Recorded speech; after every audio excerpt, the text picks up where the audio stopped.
مٹا میاں کلے بیاکن کی گورنمنٹ پرائمری اسکول کی چھٹی کے بعد کلاس 5 کی 2 بچوں کے درمیان نامعلوم وجوہات کی بنا پر لڑائی ہوئی، جس میں مبینہ ملزم بچہ سبزالی ولی حسین زادہ عمر 11-12 سال نے کسی تیزدار آلے سے وار کر کے حمید اللہ ولی میاں شیر عمر 11-12 سال کو قتل کیا۔ پولیس رپورٹ کے مطابق جب مقتول بچے کے گھر والوں کو اطلاع مل گئی تو انہوں نے مبینہ ملزم بچے پر حملہ کر دیا،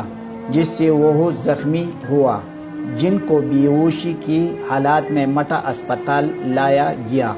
ادھر جب مقتول بچے کے والد مسمہ میاں شیر کو بیٹی کی قتل کی اطلاع مل گئی تو وہ بھی بے ہوش ہو گیا، جن کو علاج کے لیے مٹا اسپتال منتقل کیا گیا۔ ادھر پولیس نے رپورٹ درج کر کے تفتیش شروع کی ہے، جبکہ مبینہ ملزم بچہ اور مقتول بچے کے والد کا مٹا اسپتال میں آخر اطلاع تک علاج جاری تھا۔ Report by Rahim Khan, Swat line news, مٹا، سوات۔